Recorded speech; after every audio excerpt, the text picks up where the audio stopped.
Praise the lord.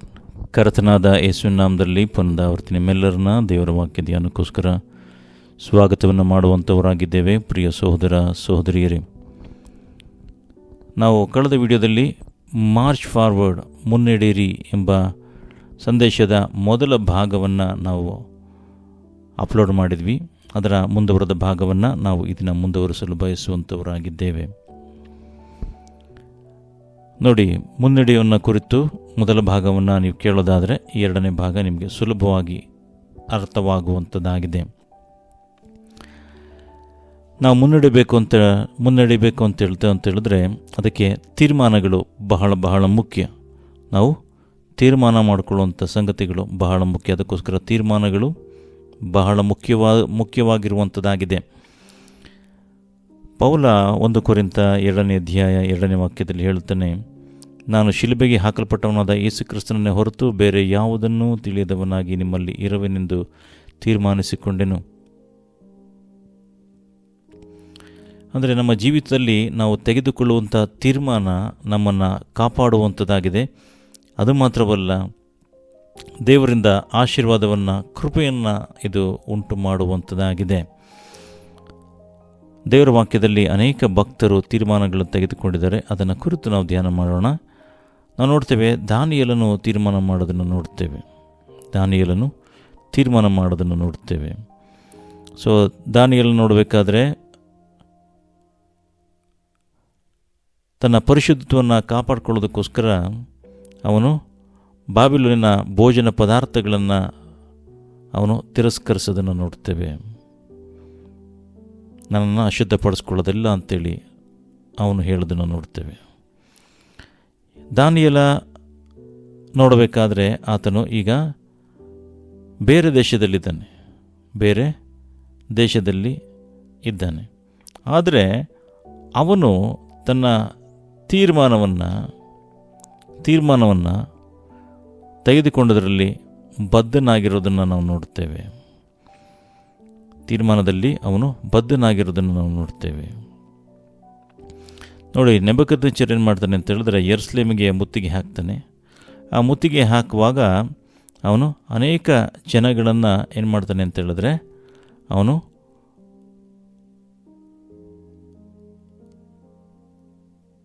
ಯೆರೂಸಲೇಮಿನಿಂದ ಆತನು ಬಾಬಿಲೋನಿಗೆ ಅವನು ಕರ್ಕೊಂಡು ಹೋಗೋದನ್ನು ನೋಡ್ತೇವೆ. ಸೊ ಈ ರೀತಿಯಾಗಿ ಬಂದಂಥವರಲ್ಲಿ ದಾನಿಯೇಲ ಇರ್ಬೋದು, ಶದ್ರಕ್, ಮೆಷಕ್, ಅಬೇದ್ನೆಗೋ ಏನಿದ್ದಾರೆ, ಇವರುಗಳು ಸಹ ಅವರು ಬಾಬಿಲೋನ್ಗೆ ಹೋಗೋದನ್ನು ನಾವು ನೋಡ್ತೇವೆ. ದಾನಿಯೇಲ ಅವನು ತನ್ನ ದೇಶದಲ್ಲಿ ಮಾತ್ರವಲ್ಲ, ಅವನು ಬೇರೆ ದೇಶಕ್ಕೆ ಬರಬೇಕಾದ್ರೂ ಅವನು ದೇವರಿಗೆ ವಿರುದ್ಧವಾಗಿ, ಇಲ್ಲ ದೇವರಿಗೆ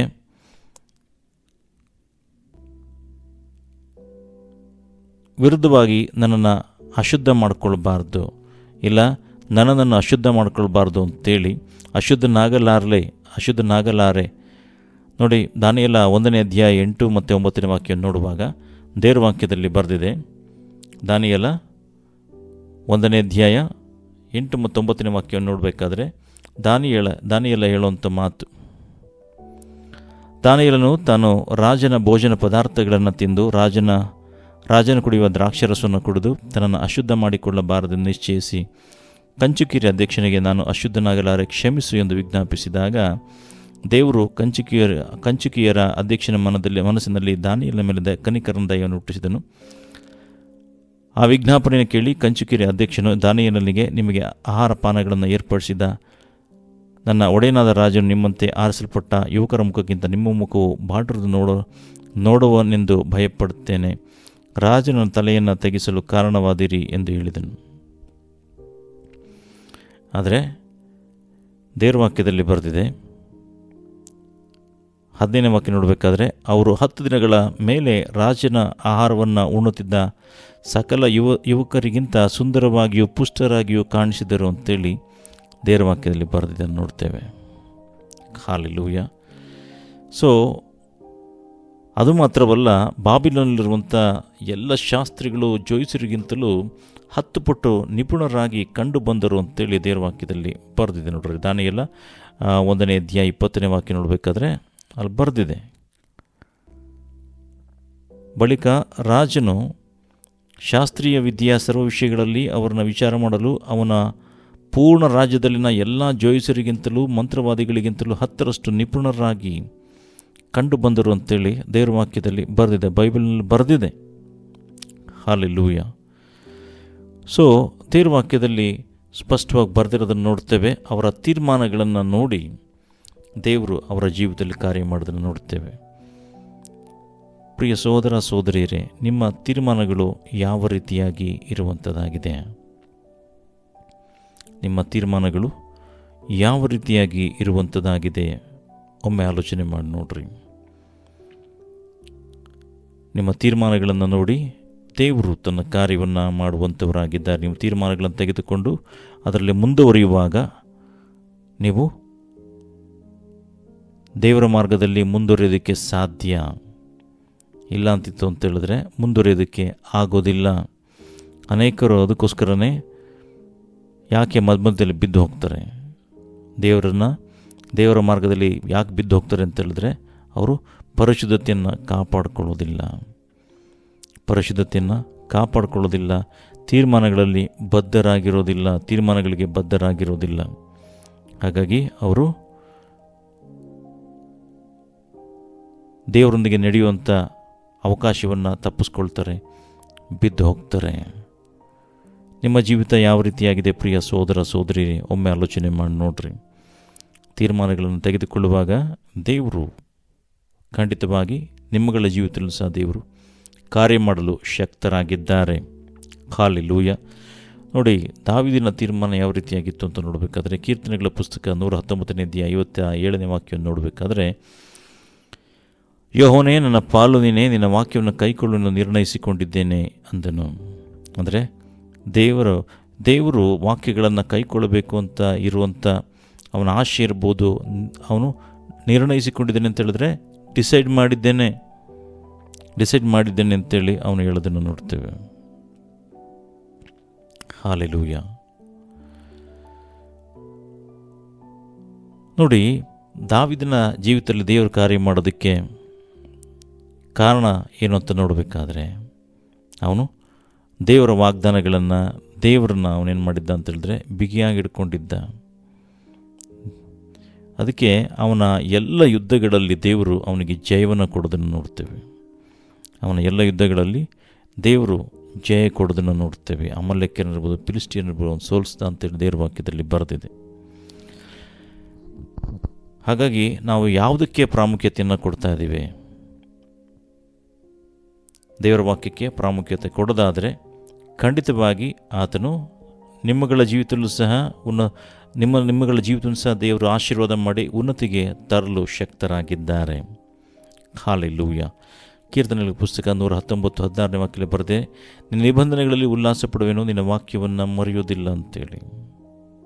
ಹಲ್ಲೆಲೂಯ. ಸೊ ದೇವರ ನಿಬಂಧನೆಗಳಲ್ಲಿ ಉಲ್ಲಾಸ ಪಡಬೇಕು, ಸಂತೋಷ ಪಡಬೇಕು, ನಿನ್ನ ವಾಕ್ಯವನ್ನು ಮರೆಯೋದಿಲ್ಲ ಅಂತೇಳಿ. ಇದುವರೆಗೂ ನೀವು ತೀರ್ಮಾನ ತೆಗೆದುಕೊಳ್ಳಿಲ್ಲ ಅಂತಿತ್ತು ಅಂತ ಹೇಳಿದ್ರೆ ಇನ್ನು ಮುಂದೆ ಆದರೂ ತೀರ್ಮಾನಗಳನ್ನು ತೆಗೆದುಕೊಳ್ಳ್ರಿ. ತೀರ್ಮಾನಗಳು ಬಹಳ ಬಹಳ ಮುಖ್ಯ. ನೀವು ಸಣ್ಣ ಸಣ್ಣ ತೀರ್ಮಾನಗಳನ್ನು ಮೊದಲು ತೆಗೆದುಕೊಳ್ಳ್ರಿ. ಸಣ್ಣ ತೀರ್ಮಾನಗಳನ್ನು ನೀವು ತೆಗೆದುಕೊಳ್ಳುವಾಗ ಅದನ್ನು ಮುಂದುವರಿಸಲು ಸಹಾಯ ಆಗುವಂಥದ್ದಾಗಿದೆ. ಒಂದು ವರ್ಷಕ್ಕೆಲ್ಲ ಕಮಿಟ್ಮೆಂಟ್ ತೊಗೊಂಡು ಏನು ಮಾಡ್ತಾರೆ ಅಂತ ಹೇಳಿದ್ರೆ ಕೆಲವರು ಒಂದು ವಾರ ಆದಮೇಲೆ ಅದನ್ನು ಮಾಡೋಕ್ಕೆಲ್ಲ ಬಿಟ್ಬಿಡ್ತಾರೆ. ಆಮೇಲೆ ಒಂದು ವರ್ಷ ಗ್ಯಾಪ್ ಆಗಿಬಿಡುತ್ತೆ. ಅದಕ್ಕೋಸ್ಕರ ಏನು ಮಾಡಬೇಕು? ನೀವು ಸಣ್ಣ ತೀರ್ಮಾನಗಳನ್ನು ಒಂದು ವಾರಕ್ಕೆ, ಒಂದು ತಿಂಗಳಿಗೆ ಆ ರೀತಿಯಾಗಿ ಬೈಬಲ್ನ ಓದೋದಿರ್ಬೋದು, ಪ್ರಾರ್ಥನೆ ಮಾಡೋದಿರ್ಬೋದು, ಈ ರೀತಿ ಕಾರ್ಯಗಳನ್ನು ನೀವು ಸಣ್ಣದ ನಿರ್ಧಾರಗಳನ್ನು ತೆಗೆದುಕೊಳ್ಳೋದಾದರೆ ಅದು ಮುಂದೆ ಖಂಡಿತವಾಗಿ ನೀವು ದೊಡ್ಡ ನಿರ್ಧಾರಗಳನ್ನು ತೆಗೆದುಕೊಳ್ಳೋದಕ್ಕೆ ಸಾಧ್ಯವಾಗುವಂಥದ್ದಾಗಿದೆ, ತೀರ್ಮಾನ ಮಾಡೋದಕ್ಕೆ ಸಾಧ್ಯವಾಗುವಂಥದ್ದಾಗಿದೆ.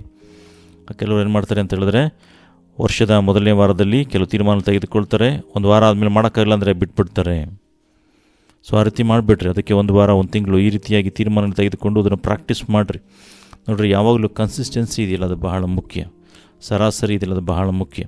ಕೆಲವರು ಏನು ಮಾಡ್ತಾರೆ ಅಂತ ಹೇಳಿದ್ರೆ ತುಂಬ ಜೋಶಲ್ಲಿ ಏನು ಮಾಡ್ತಾರೆ ಅಂದರೆ ಒಂದು ವಾರ ಮಾಡಿಬಿಡ್ತಾರೆ, ಅದಾದಮೇಲೆ ಅವರು ಬಿಟ್ಬಿಡ್ತಾರೆ.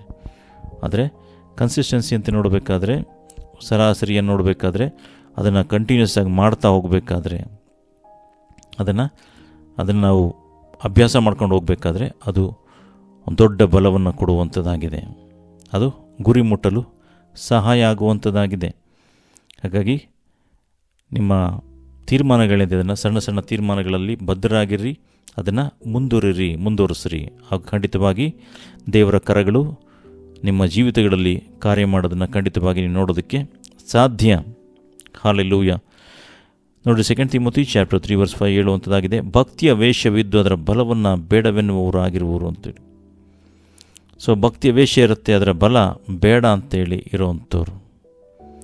ಸೊ ವೇಷ ಹಾಕ್ಕೊಂಡು ಜೀವಿಸುವಂಥವ್ರು. ನೀವು ಹೇಗಿದ್ದೀರಾ ಹಾಗೆ ದೇವರ ಮುಂದೆ ಕಾಣಿಸ್ಕೊಳ್ರಿ. ಯಾರಿಗೋಸ್ಕರನೋ ನೀವು ಬದಲಾಗೋದಕ್ಕೆ ಹೋಗ್ಬೇಡ್ರಿ. ನೀವೇನು ಆಗಿದ್ದೀರಾ ಅದನ್ನು ನೀವಾಗೇ ಇರ್ರಿ. ಕೆಲವ್ರು ಏನು ಮಾಡ್ತಾರೆ ಅಂತ ಹೇಳಿದ್ರೆ, ಕಾಲಕ್ಕೆ ತಕ್ಕ ಹಾಗೆ ಬದಲಾಗೋದನ್ನು ನೋಡ್ತೇವೆ. ಕೆಲವರು ಅವರ ಒಳ್ಳೆತನ ದುರುಪಯೋಗ ಪಡಿಸ್ಕೊಳ್ಳುವಂಥವ್ರು ಇದ್ದಾರೆ, ಮತ್ತು ಕೆಲವರು ಸುಳ್ಳುಗಳನ್ನು ಹೇಳುವಂಥವ್ರು ಇದ್ದಾರೆ. ಈ ರೀತಿಯಾಗಿ ಅನೇಕ ಜನಗಳು ನಿಮ್ಮ ಮಧ್ಯದಲ್ಲಿದ್ದಾರೆ, ನಿಮ್ಮ ಸುತ್ತಮುತ್ತ ಇರುವಂಥವರಾಗಿದ್ದಾರೆ. ಅವರು ಭಕ್ತಿಯ ವೇಷವನ್ನು ಹಾಕಿರ್ತಾರೆ, ಅದರ ಬಲವನ್ನು ಬೇಡವೆನ್ನುವರು ಆಗಿರ್ತಾರೆ. ಹಾಗಾಗಿ ಯಾರು ಯಾವ ರೀತಿಯಾಗಿರ್ತಾರೆ ಅದು ನಮಗೆ ಬೇಕಾಗಿಲ್ಲ, ಆದರೆ ನೀವು ಯಾವ ರೀತಿಯಾಗಿದ್ದೀರಾ ದೇವರೊಂದಿಗೆ ಅದು ಬಹಳ ಮುಖ್ಯ. ಯಾಕಂತೇಳಿದ್ರೆ ದೇವರು ನಿಮ್ಮನ್ನು ಪ್ರಶ್ನೆ ಮಾಡ್ತಾರೆ ಹೊರತು ಬೇರೆಯವ್ರನ್ನ ಪ್ರಶ್ನೆ ಮಾಡೋದಿಲ್ಲ. ನಿಮ್ಮ ಜೀವಿತಕ್ಕೆ, ನಿಮ್ಮ ಆತ್ಮಕ್ಕೆ ನೀವೇ ಜವಾಬ್ದಾರರು. ಹಾಗಾಗಿ ನೀವು ಬೇರೆಯವರು ಯಾವ ರೀತಿಯಾಗಿ ಬದುಕ್ತಾರೋ, ಬೇರೆಯವರು ಯಾವ ರೀತಿಯಾಗಿ ಜೀವಿಸ್ತಾ ಇದ್ದಾರೋ, ಯಾವ ರೀತಿಯಾಗಿ ಕ್ರಿಸ್ತಿಯ ಜೀವಿತ ಮಾಡ್ತಾರೋ ನಮಗೆ ಬೇಡ. ಆದರೆ ದೇವರು ನಮಗೆ ಯಾವ ರೀತಿಯಾಗಿ ಇರಬೇಕು ಅಂತ ಹೇಳಿದರೆ, ಯಾವ ರೀತಿಯಾಗಿ ಇರಿ ಅಂತ ಹೇಳಿದರೆ, ಆ ರೀತಿಯಾಗಿ ಇರುವಂಥದ್ದು ಬಹಳ ಬಹಳ ಮುಖ್ಯವಾಗಿರುವಂಥದ್ದು. ಹಾಲೆಲೂಯ. ನೋಡಿ, ಅನೇಕ ಕ್ರೈಸ್ತರು, ಅನೇಕ ವಿಶ್ವಾಸಿಗಳು ಇವರು ಭಕ್ತಿಯ ವೇಷವನ್ನು ಹಾಕ್ಕೊಂಡು ಧರಿಸ್ಕೊಂಡವರು ಇದ್ದಾರೆ. ಆದರೆ ಒಂದು ಕಾಲ ಬರುವಂಥದ್ದಾಗಿದೆ. ಒಂದು ಕಾಲ ಬರಬೇಕಾದ್ರೆ, ದೇವರ ಮುಂದೆ ನಿಂತ್ಕೊಳ್ಬೇಕಾದ್ರೆ ಯಾವುದೇ ಕಾರಣಕ್ಕೂ ಅವ್ರು ತಪ್ಪಿಸ್ಕೊಳ್ಳೋದಕ್ಕಾಗಲ್ಲ. ಯಾವುದೇ ಕಾರಣಕ್ಕೂ ಅವರು ತಪ್ಪಿಸ್ಕೊಳ್ಳೋದಕ್ಕೆ ಸಾಧ್ಯ ಇಲ್ಲ. ಅದಕ್ಕೋಸ್ಕರನೇ ಯೇಸುಸ್ವಾಮಿ ತನ್ನ ಶಿಷ್ಯರಿಗೆ ಹೇಳಿದಂಥ ಮಾತು, ದೇವರು ಮೇಲಿನ ಲೋಕದಲ್ಲಿ ನಿಮಗೆ ಶಕ್ತಿನ ಒದಗಿಸುವ ತನಕ ಈ ಪಟ್ಟಣದಲ್ಲೇ ಕಾದುಕೊಂಡ್ರಿ ಅಂತೇಳಿ ಹೇಳುವಂಥದ್ದು. ಅಂದರೆ ನಿಮಗೆ ನಿಮ್ಮ ಕ್ರಿಸ್ತಿಯ ಓಟದಲ್ಲಿ ದೇವರಿಗೋಸ್ಕರ ಓಡುವಾಗ ನಿಮಗೆ ಬಲ ಬೇಕು. ದೇವರ ಬಲ ನಿಮಗೆ ಬೇಕು. ಅದಕ್ಕೋಸ್ಕರನೇ ಯೇಸುಸ್ವಾಮಿ ನಿಮಗೆ ಬಲವನ್ನು ಕೊಡ್ತೀನಿ ಅಂತೇಳ್ಬಿಟ್ಟು ಅವ್ರು ಹೇಳೋದನ್ನು ನೋಡ್ತೇವೆ. ನೋಡಿ, ದೇವ್ರ ವಾಕ್ಯ ಹೇಳುವಂಥದ್ದಾಗಿದೆ. ಫಿಲಿಪ್ಪಿ 3:20 ನೋಡಬೇಕಾದ್ರೆ, ಫಿಲಿಪ್ಪಿ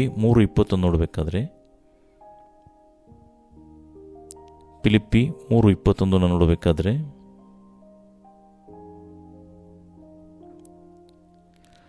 ಆತನು ಎಲ್ಲವನ್ನ ತನಗೆ ಅಧೀನ ಮಾಡಿ ಕೊಳ್ಳಲಾಗುವ ಪರಾಕ್ರಮವನ್ನು ಸಾಧಿಸಿ ದೀನಾವಸ್ಥೆಯುಳ್ಳ ನಮ್ಮ ದೇಹವನ್ನು ರೂಪಾಂತರಪಡಿಸಿ ಪ್ರಭಾವವುಳ್ಳ ತನ್ನ ದೇಹದ ಸಾರೂಪ್ಯವಾಗುವಂತೆ ಮಾಡುವನು ಅಂತೇಳಿ.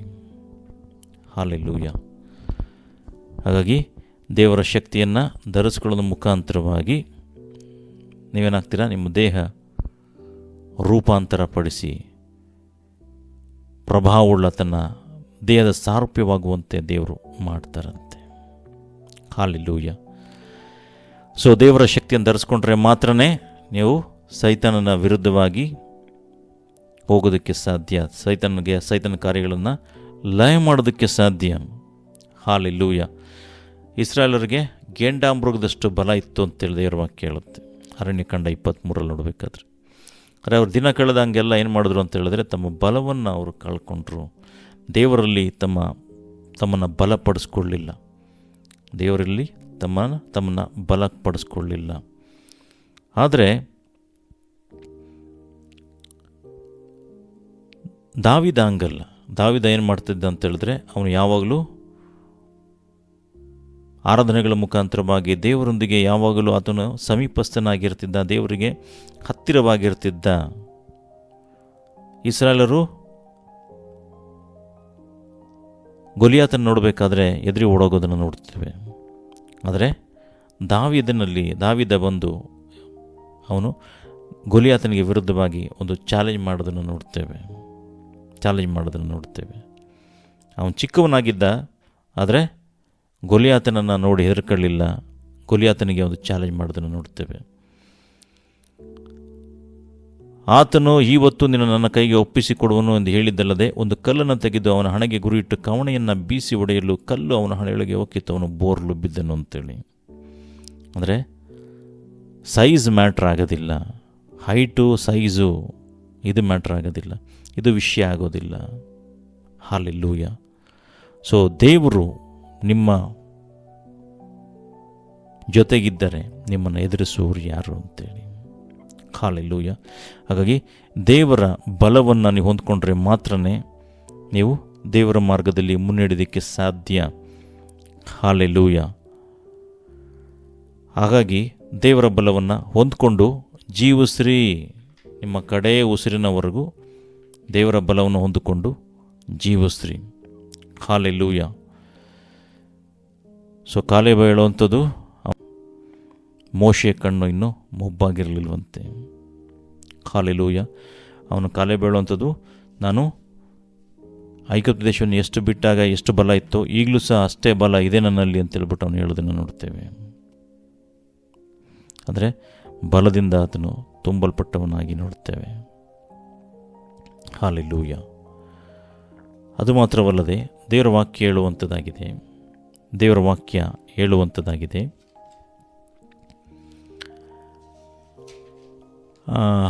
ರೋಮನ್ಸ್ ಚಾಪ್ಟರ್ 8 ವರ್ಸ್ 37 ನೋಡಬೇಕಾದ್ರೆ, ಆದರೆ ನಮ್ಮನ್ನು ಪ್ರೀತಿಸೋದರ ಮೂಲಕವಾಗಿ ನಾವು ಈ ಎಲ್ಲ ವಿಷಯಗಳಲ್ಲಿ ಪೂರ್ಣ ಜಯಶಾಲಿಗಳಾಗುತ್ತೇವೆ ಅಂತೇಳಿ. ಈ ಲೋಕದಲ್ಲಿ ನೋಡಬೇಕಾದ್ರೆ ಅನ್ಯಾಯಕಾರ ಬದುಕ್ತಾವ್ರೆ, ಅಕ್ರಮ ಮಾಡೋರು ಬದುಕ್ತಾ ಇದ್ದಾರೆ, ಮತ್ತು ದುರಾತ್ಮನ ಸೈನ್ಯಗಳು ಸಹ ದೇವಜನರಿಗೆ ವಿರುದ್ಧವಾಗಿ ಹೋರಾಡ್ತಾ ಇದೆ. ಸಮಸ್ಯೆಗಳಿರ್ಬೋದು, ಏನೇ ವಿಷಯಗಳಿರ್ಬೋದು, ಆದರೆ ಜಯ ಹೊಂದಿರುವಂಥ ಯೇಸು ನಮ್ಮೊಂದಿಗೆ ಇರುವಾಗ ಆತನ ಮೂಲಕವಾಗಿ ನಾವು ಸರ್ವ ವಿಷಯಗಳಲ್ಲಿ ಜಯಶಾಲಿಗಳಾಗೋದಕ್ಕೆ ಸಾಧ್ಯ. ಹಲ್ಲೆಲೂಯ. ನಮ್ಮಷ್ಟಕ್ಕೆ ನಾವೇ ಜಯಶಾಲಿಗಳಾಗೋದಕ್ಕೆ ಸಾಧ್ಯ ಇಲ್ಲ, ಆದರೆ ಯೇಸುವಿನ ಮುಖಾಂತರವಾಗಿ ನಾವು ಜಯಶಾಲಿಗಳಾಗೋದಕ್ಕೆ ಸಾಧ್ಯ. ಪ್ರಿಯ ಸೋದರ ಸೋದರಿಯರೇ, ಹಲ್ಲೆಲೂಯ. ದೇವರ ವಾಕ್ಯ ಹೇಳುವಂಥದ್ದಾಗಿದೆ, ನಾನು ನಿಮ್ಮನ್ನು ಬಿಟ್ಟು ಬಿಡೋದಿಲ್ಲ, ನಿಮ್ಮನ್ನು ಅಗಲೋದಿಲ್ಲ ಅಂತೇಳಿ ದೇವರ ವಾಗ್ದಾನ ಹೇಳಿರುವಂಥದ್ದು.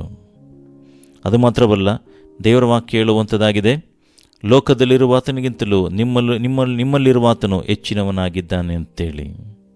ಹಲ್ಲೆಲೂಯ. ಹಾಗಾಗಿ ಲೋಕದಲ್ಲಿರುವ ಆತನಿಗಿಂತಲೂ ನನ್ನಲ್ಲಿರುವ ಆತನು ಹೆಚ್ಚಿನವನು ಅಂತೇಳಿ. ಪ್ರಿಯ ಸೋದರ ಸೋದರಿಯರೇ, ದೇವರ ವಾಕ್ಯ ಹೇಳುವಂಥದ್ದಾಗಿದೆ, ರೋಮನ್ಸ್ ಚಾಪ್ಟರ್ 8 35-37 ನೋಡಬೇಕಾದ್ರೆ, ನಮ್ಮ ಪ್ರೀತಿಯ ದೇವರು ಜಯಶಾಲಿಯಾದಂಥ ನಮ್ಮ ಪ್ರೀತಿಯ ದೇವರು ಅಪೊಸ್ತಲ ಪೌಲನು ಬರೆಯೋದನ್ನು ನೋಡ್ತೇವೆ. ಕ್ರಿಸ್ತನ ಪ್ರೀತಿಯಿಂದ ನಮ್ಮನ್ನು ಅಗಲಿಸುವವರು ಯಾರು? ಕಷ್ಟವೋ, ಸಂಕಟವೋ, ಹಿಂಸೆಯೋ, ಅನ್ನವಿಲ್ಲದಿರುವುದೋ, ವಸ್ತ್ರವಿಲ್ಲದಿರುವುದೋ. ಆದರೆ ನಮ್ಮನ್ನು ಪ್ರೀತಿಸೋದರ ಮೂಲಕವಾಗಿ ನಾವು ಎಲ್ಲ ವಿಷಯಗಳಲ್ಲಿ ಪೂರ್ಣ ಜಯಶಾಲಿಗಳಾಗ್ತೇವೆ ಅಂತೇಳಿ ಪೌಲ ಹೇಳೋದನ್ನು ನೋಡ್ತೇವೆ. ಹಾಗಾಗಿ ಕ್ರಿಸ್ತನ ಪ್ರೀತಿಯಿಂದ ನಿಮ್ಮನ್ನು ಯಾವುದು ಸಹ ಅಗಲಿಸಬಾರ್ದು.